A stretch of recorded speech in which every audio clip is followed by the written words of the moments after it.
me coffee in the morning, gotta have the caffeine. Wake me up, shake me up, dip me back on pussy. Must shit, juice, shit, set a feeling so alive. Coffee in the morning, it's the best way to survive.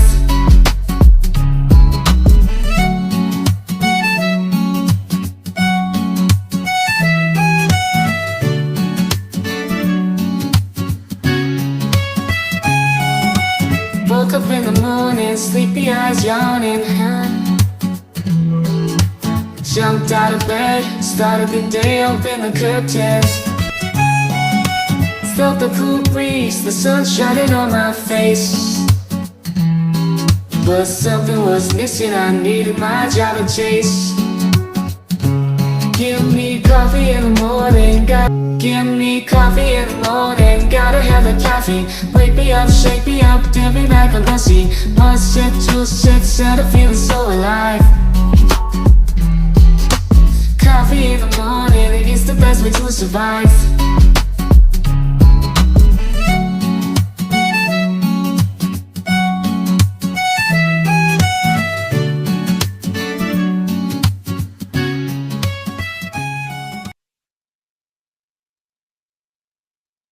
I almost said good morning because I'm so used to good morning. And yeah, that was our morning song, guys, but I didn't have a evening song loaded. So there you go. It is what it is. But it is coffee time for me. Welcome in, everybody. Welcome in, Dolphin. Um, Hello. I was just sipping tea. she's got her tea, and I have my coffee. We got ready. I see you guys chatting over there about the teapots. I need one for in here too for coffee. Like I've threatened to put a coffee station in here. That way I don't gotta leave. Yeah, no, exactly. Might as well, right? Yeah, Spend so that much time in near the computer, right? right here is where I spend all my time. Just about like I need a mini fridge and a coffee station, and I'm good to go. Oh, yeah. Oh yeah, my kid bought one of those. He sent me a picture one night. It's like I just went to Walmart or Target or whoever, wherever he found it. He's like, I just bought this, and he shows it. Anyway, it's a little mini fridge, and it's like one of those video games. Not the robot. I don't know who it is. Anyway, the other day I was telling him like, well, so I'm gonna order you some of the. He likes those body armor drinks. I was like, I'm gonna Hmm. order you some and have them sent to your dad's again. He's like, oh well, they won't fit in my fridge. I was like, what? What do you mean? Apparently, Hmm. this whole thing holds like little it holds cans, right? And I was like, oh, Hmm. okay, I didn't realize that. But yeah, I need something a little bigger. It's gonna hold some at least a bottle of water or two or some teas. You should tell him, since he's a Oh, gamer, that you're gonna buy hot pockets and a bucket for him for He used to Christmas, be he and used he'll to be he'll hooked get on it. Hot Pockets. That's so funny you say He that. should get it. Hmm. From the age of, like, I don't know, like, 11 to, like, 14, I think he tried to live on them damn things. Get off Yeah, the it's like game a long enough to joke from, I eat, think, right? South Park. Yeah. Oh, okay. Hmm. Alright, alright.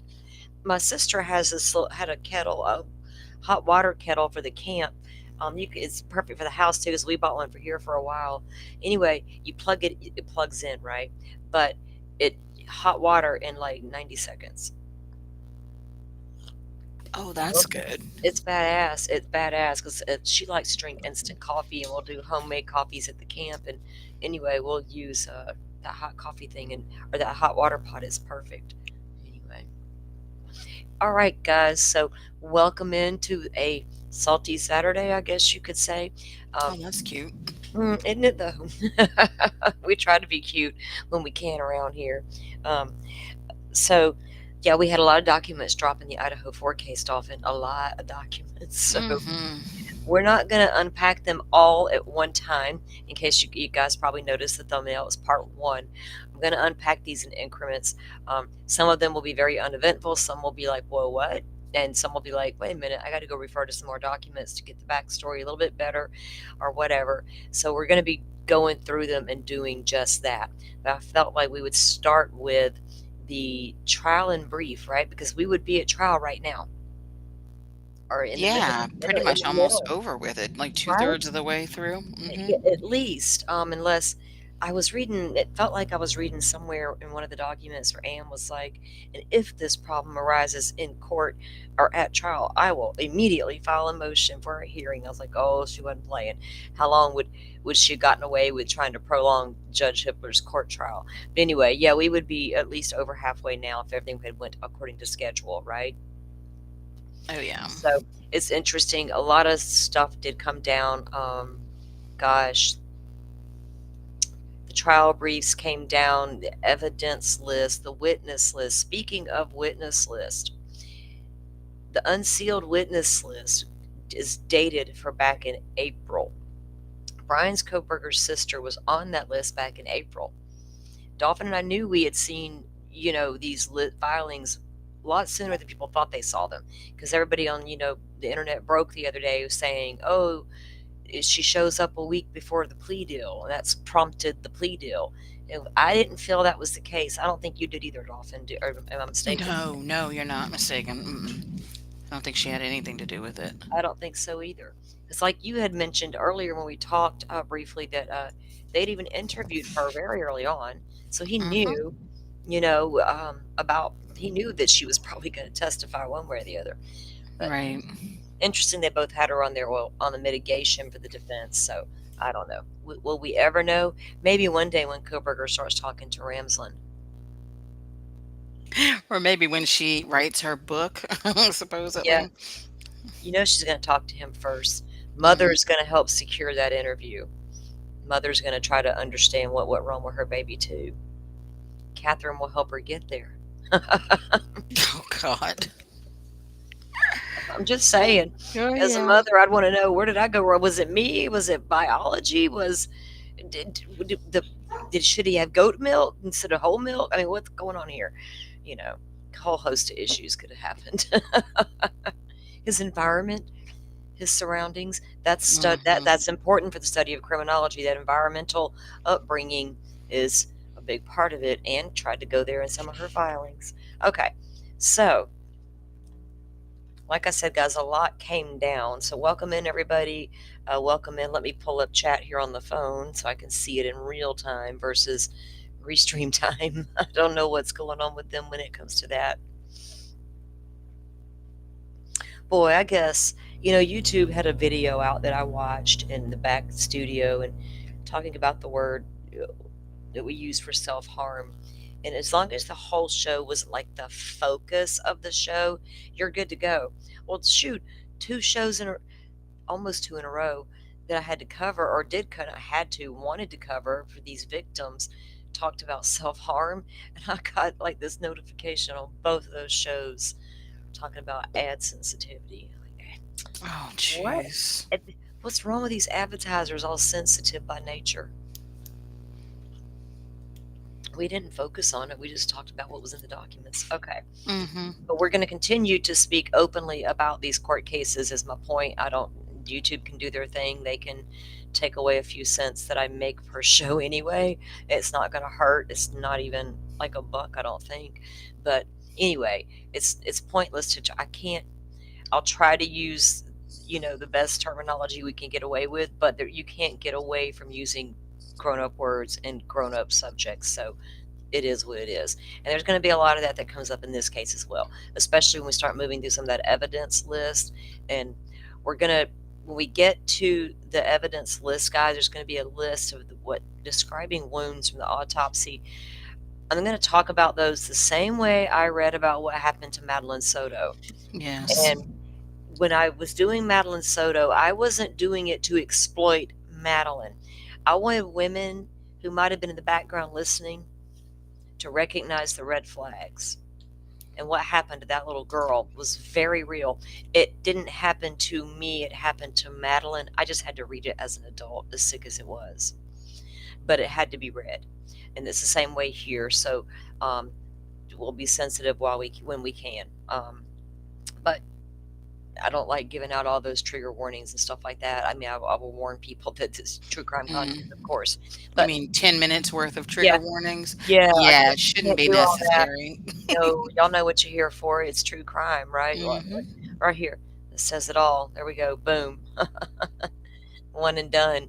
All right.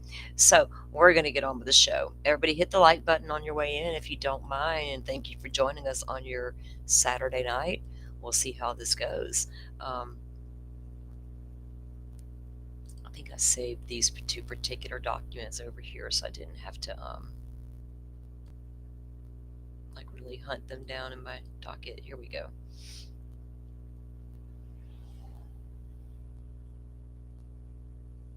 We're going to start with the state's trial brief because we would have heard the prosecution's opening statements first, right? Mm-hmm. Oh, wait. Did I not save theirs, but I did the defense? Okay, I'll just go pull it up on the docket and we'll read it from there because it looks like that's what I did. Oh, no, here it is. I got it. I got it. Okay, let me get that ready.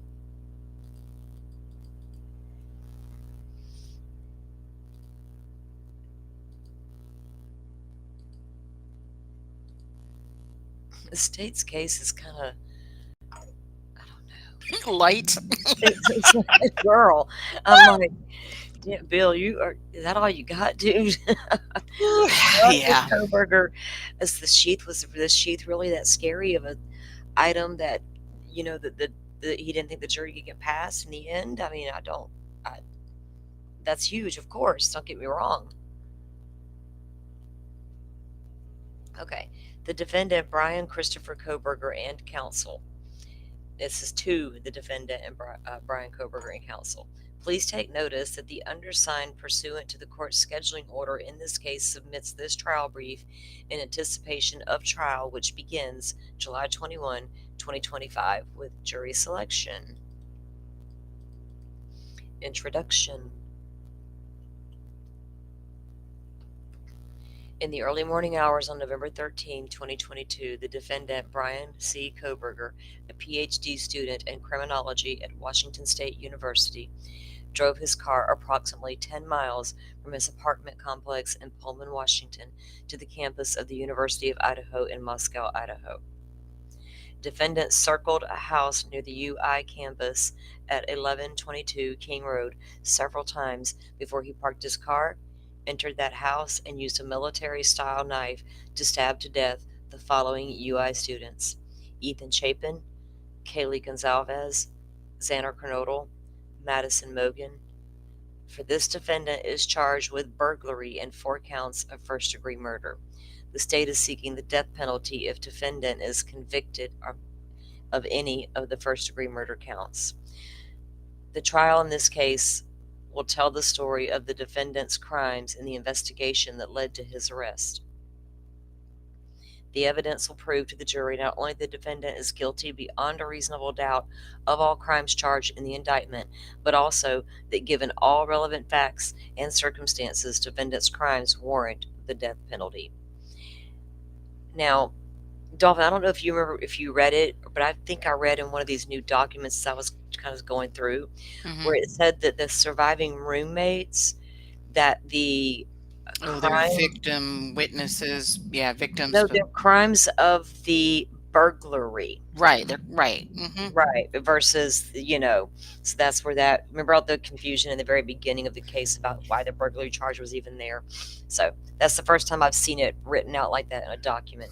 Yeah, but the burglary charge would have been there regardless of them. Oh yeah, regardless. Yeah, and they said that too to explain why they said victim hyphen witnesses or whatever. That's how they were going to refer to them. Yeah. Mm-hmm. The charges and death penalty. The grand jury returned an indictment that charges defendant with the following crimes. Count 1, burglary in violation of Idaho Code 18-1401 and 1403 for entering 1122 King Road with the intent to commit murder. Count 2, first-degree murder in violation of the same code for the killing of Madison Mogan. Count 3, first-degree murder for the killing of Kaylee Gonzalez. Count 4, first-degree murder in violation of the killing of Xander Kernodle.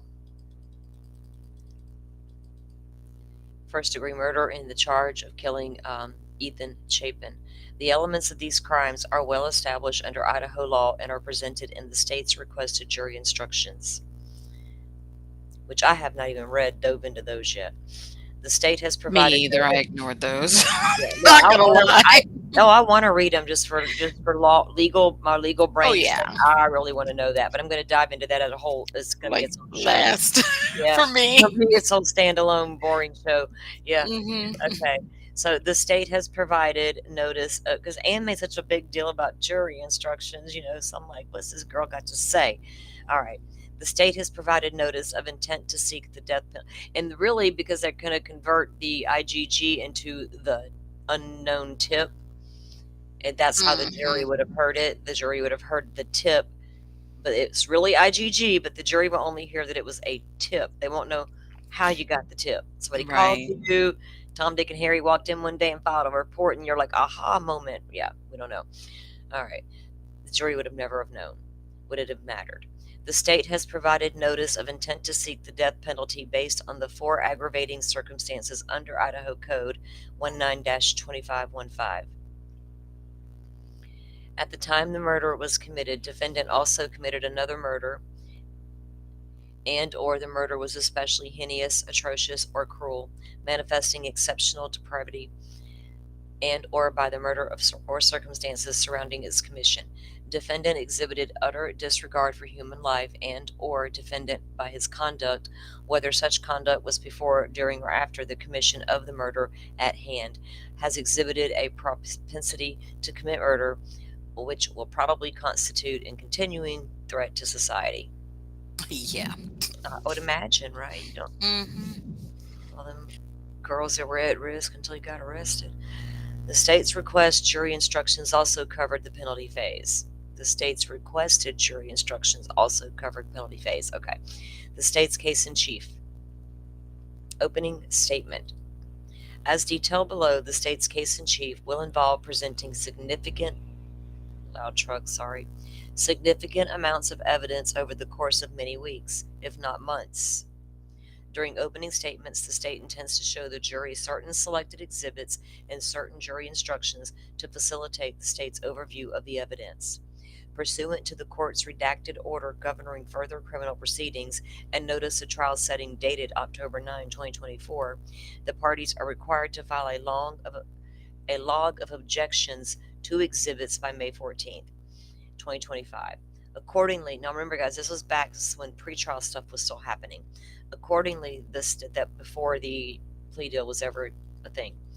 Accordingly, the state should know whether the defendant objects to the exhibits it intends to show during its opening statement, and will alert the court, through the motions in limine or other mechanisms preferred by the court, of potential disputes so the court can have the opportunity to resolve them prior to trial. Witness testimony. The state is currently finalizing its witness list and will be as inclusive as possible to ensure that it is prepared to establish proper foundation for all testimony and exhibits. That would have been lengthy because to establish all that foundation, and they got to come up there and give their CVs and all that. Remember how long that was in Karen Reed? Yeah. I read some of those. I'm like, oh, really? We would have had to hear all that. The state may not need to call all the witnesses on the forthcoming witness list as it learns of defendants' evidentiary objections, and the court has opportunity to resolve disputes. And now, categories of witnesses. The state's witnesses generally can be organized into the following categories: roommates, friends, acquaintances, and contacts of murder victims. The state intends to call members of U of I and Moscow community who knew and had contact with the murder victims at relevant times, including on the night of the murders. So I'm sure anybody that interacted with them, including at the corner club, grub truck, wherever Oh yeah. Santa were, at the frat house, they're all on the witness list. Night before.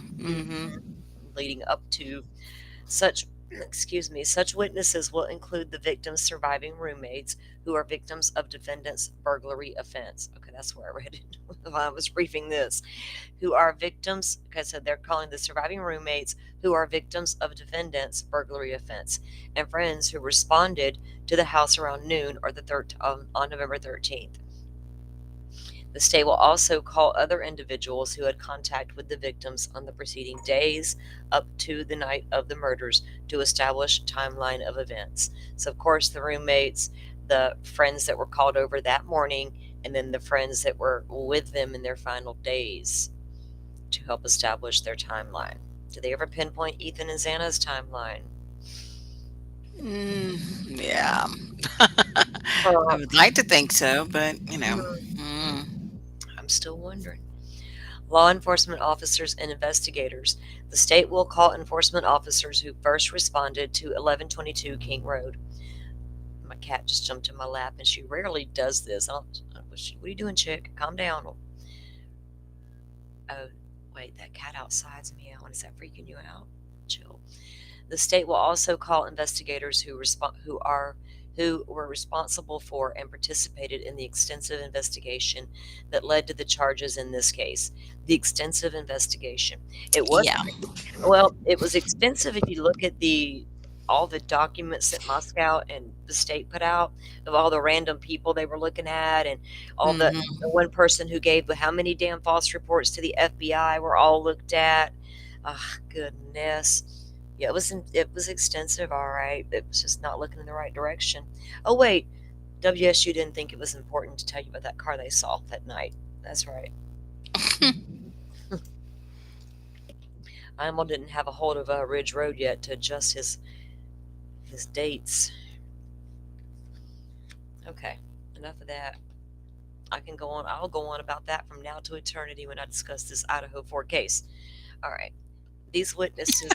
Well, you're going to have a good laugh when you see that Kohberger wanted to sit down with Imel and discuss how he actually drilled down to the correct year or whatever. That's like literally in these documents. Fucking A. Okay. It's not too early. It's a Saturday night. I can cuss. It's Salty Saturday. Sure. Damn it. It's Salty Saturday, and I get to rip apart Brian Kohberger finally versus some sketchy roommates that irritate me. Oh, wait. You might not be able to say people aggravate you or irritate you. What's the word? They might get bit. Oh, don't say anyone's annoying, right? Right. There you go. Don't do it. Okay. Law enforcement officers are planned to call. Okay, the witnesses will include officers and detectives with the Moscow Police Department, investigators with the Idaho State Police, agents with the Federal Bureau of Investigation, law enforcement officers who had contact with the defendant at relevant times, including upon his arrest in Pennsylvania. Can we get that arrest footage, by the way? Yeah, they need to come up off of a lot of things in Pennsylvania.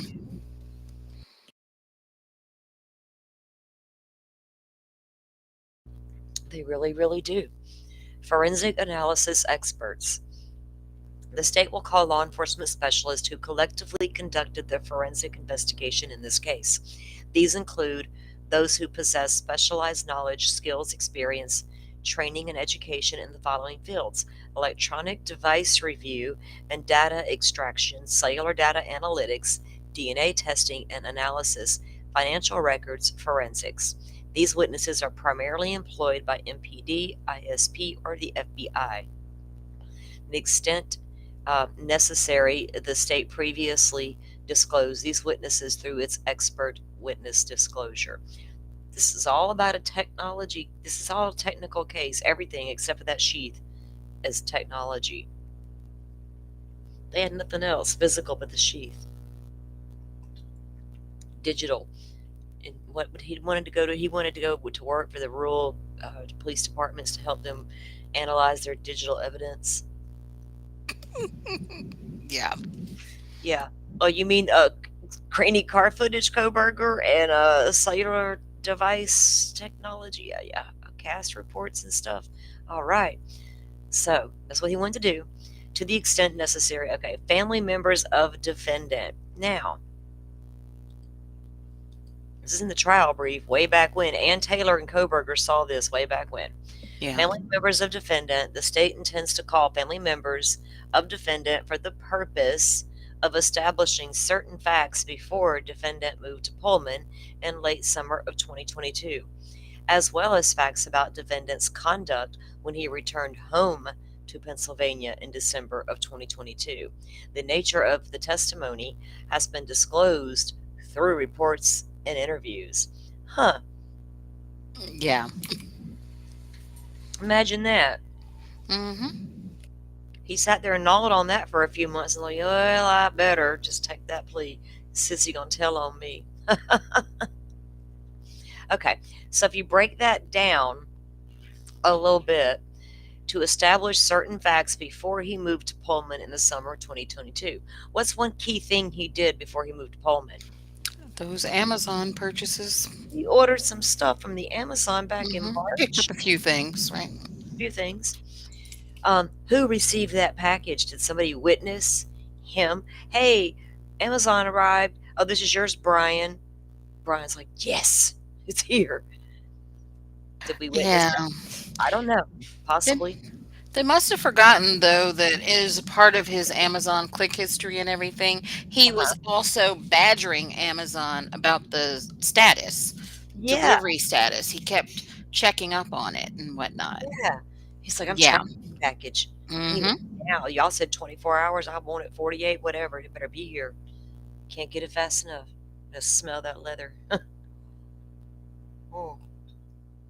Okay, so then also to establish facts about the defendant's conduct when he returned home. What did we hear about when he returned home concerning one of the sisters? We heard that what?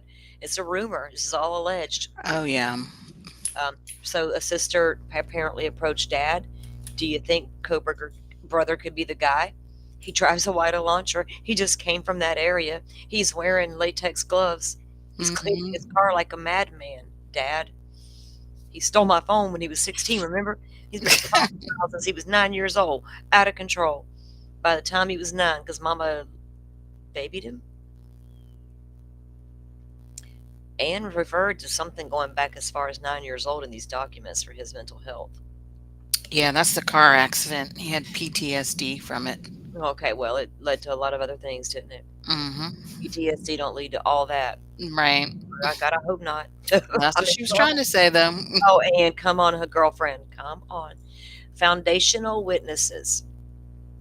The state will be prepared to call all witnesses necessary to authenticate the exhibit.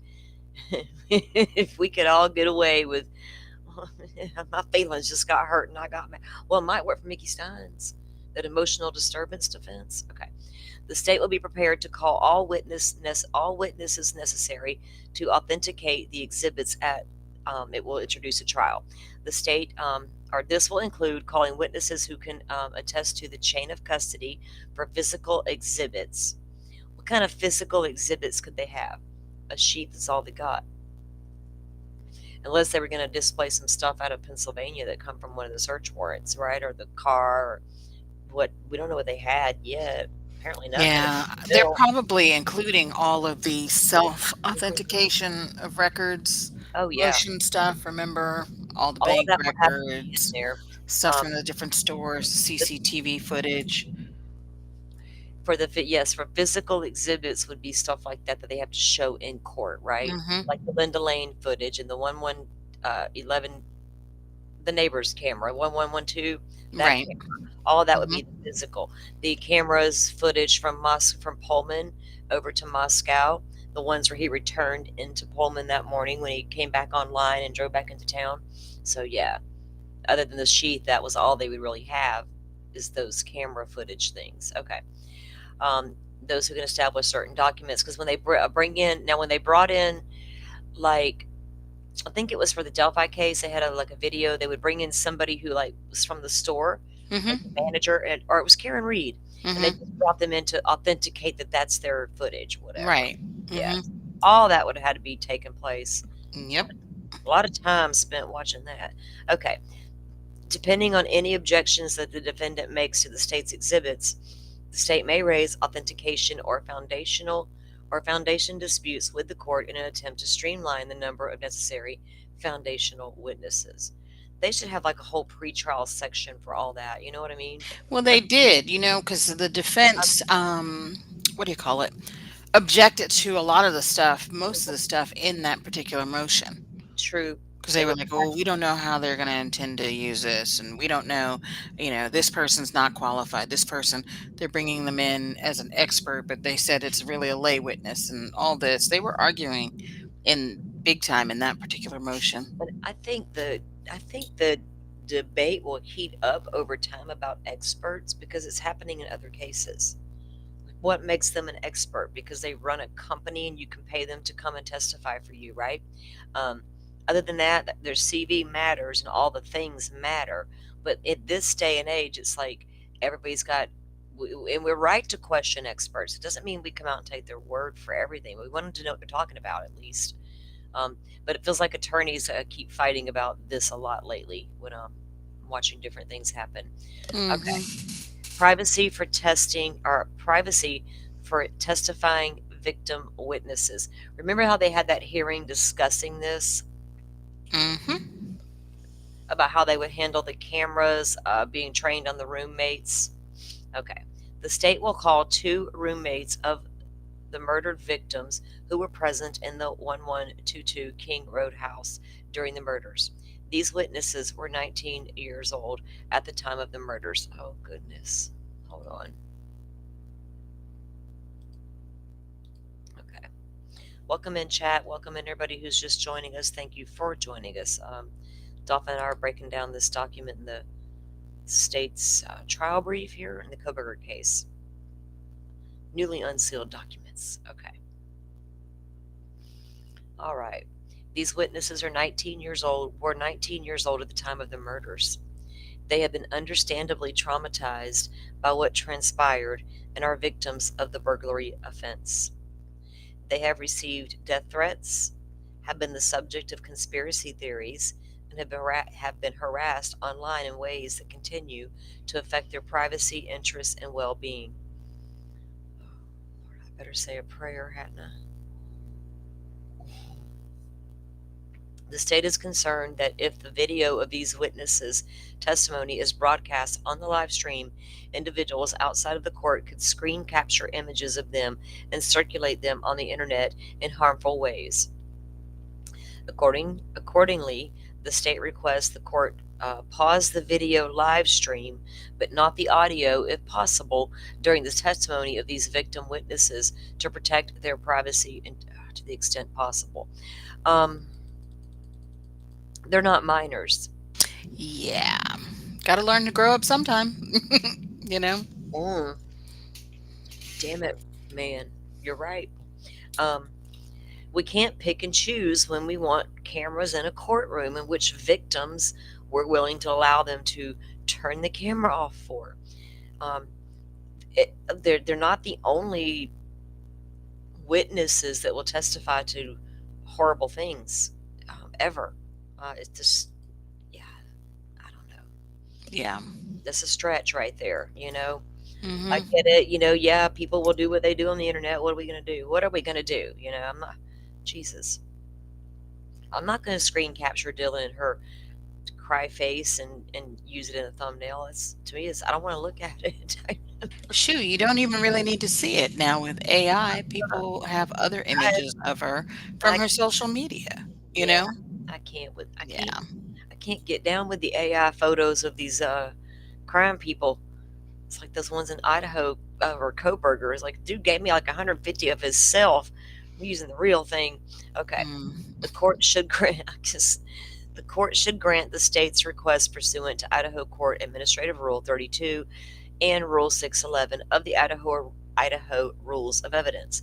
The former grants courts the discretion to adopt trial procedures that provide public access to court proceedings, and while minimizing the risk of injury to individuals and protecting individual privacy rights of interest.